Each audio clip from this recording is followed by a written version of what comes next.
And it was there in the Williamsburg YMCA in a single room sometime in the mid-40s, Mary Beth Hamilton writes in her questing, Querulous, In Search of the Blues, Black Voices, White Visions, London, Cape, 2007, about the Brooklyn record collector James McKeown, who kept his Charlie Patton and Sun House 78s in a box under his bed, that the Delta Blues was born.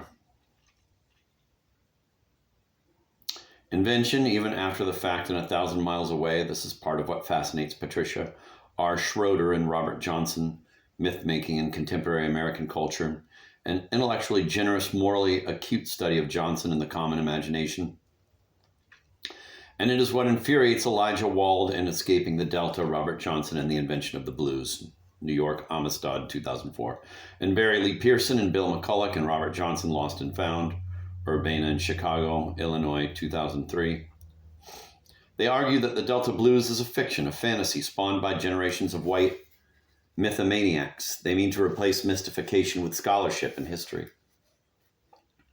The result is a kind of hysterical Philistinism, far more evident with Pearson and McCulloch, but at the heart of both books. If the Delta Blues is a white fantasy, or an oppressive, socially and aesthetically imprisoning white dogma forced on black Southern musicians for whom it could have had no meaning at all, then the Delta Blues could not have existed, and if it did not, then neither, as the figure he has become, did Robert Johnson. If Robert Johnson is the perfect embodiment of a romantic white fantasy of the black man, a black version, so to speak, of Norman Mailer's white Negro, a noble savage, a martyr, a phantom, a reprobate, scorning all codes of behavior, the very embodiment of freedom, when he cannot have been anything so congruent with the fantasy as a great artist. He must be ordinary, derivative, obvious, and finally insignificant. As far as the evolution of black music goes, Wald writes, Robert Johnson was an extremely minor figure, and very little that happened in the decades following his death would have been affected if he had never played a note.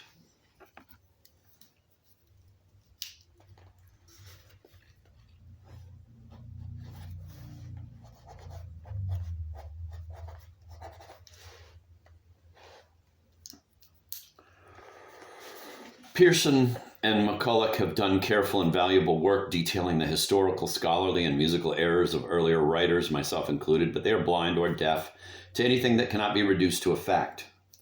They see white collectors and record producers conspiring to invent a world of doom and profundity. For his sequencing of King of the Delta Blues Singers, they argue Frank Driggs did not merely replace an inferior but originally released version of Crossroad Blues with a far stronger alternate take. He replaced a version of Crossroad Blues that contains 6 references indicating the song is addressed to a woman, with a version that has only one. This is the version that set the tone for the way Johnson and his songs would be heard on the reissue album, a clear case of spin doctoring. Pearson and McCulloch write as if it was not Johnson but Driggs who had created the work in the first place. Driggs recast Johnson as a mystery man and loner at odds with the supernatural rather than with the natural woman his traditional audiences would have recognized.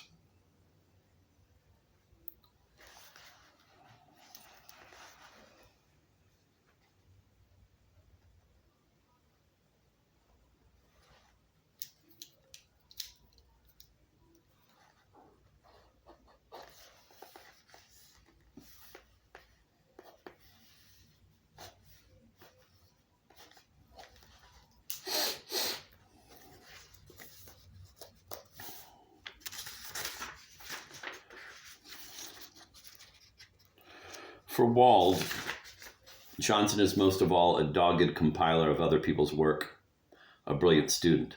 As a student, he was also a fool, because in Wald's book, The School of the Delta Blues, with its masters and pupils, insiders and outsiders, with every stylistic innovation quickly absorbed or cast aside, with its codes of hazing and initiation, all rooted in a common language of chords, melodies, and words that function to the degree to which the individual man or woman could escape the anonymity to which white America had consigned the black American and, if only for a moment, be heard as someone no history could have predicted and no social system could silence, was a commercial falsity.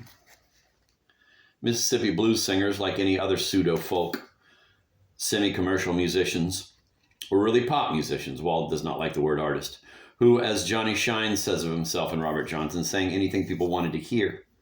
Delta blues was not their music because it didn't exist. It was just one pop style among countless others. As a music, it was created by white producers who demanded from their happily multicultural black singers a particular kind of song they thought they could sell to a particular kind of audience. And it was the commercial failure of that strategy that for Wald proves the point. His review of records of juke joint jukeboxes shows that the music popular among black Delta Mississippians in the 1930s was pretty much what was popular anywhere else. Delta Blues 78s were conspicuous by their absence, and Johnson's were barely there at all. Wald's challenge to Johnson is simple. If you're so smart, why weren't you rich? This is crazy, wrote the critic Chris Walters. The revisionist thesis only works if you overlook Johnson's music.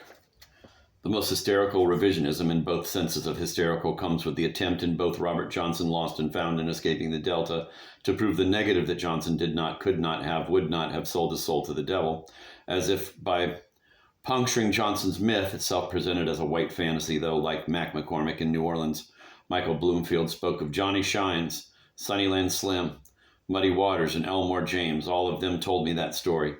The authors could extinguish any spark of transcendence in his music. Many have wondered whether Johnson really sold his soul to the devil at the crossroads, Cameron Stewart wrote in 2003. The real question lies in who or what Johnson's devil was. Down the Dirt Road, The Quest for America and the Mississippi Delta Blues senior thesis is anthropology.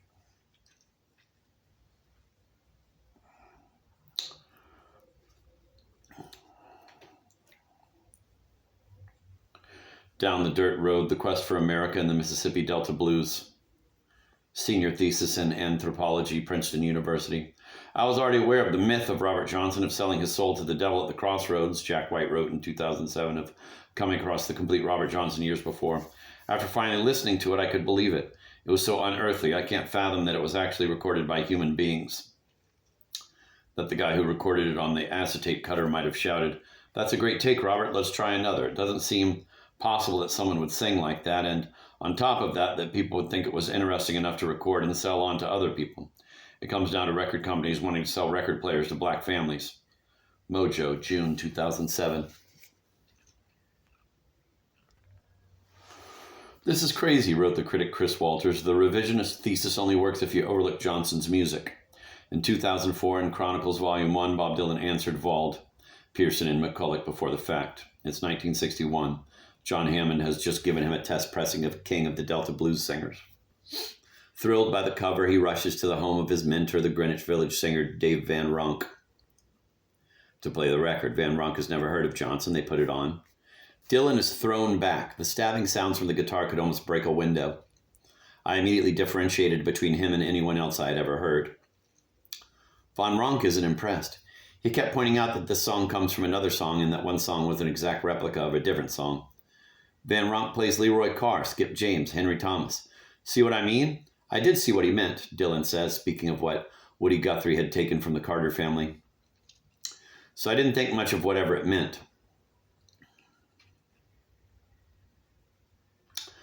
After one of the most precise and detailed analyses written about how Johnson's music not only spoke, but spoke in its own language, Dylan takes a step back. I thought about Johnson a lot, wondered who his audience could have been. It's hard to imagine sharecroppers or plantation field hands at hop joints relating to songs like these. You have to wonder if Johnson was playing for an audience that only he could see, one off in the future.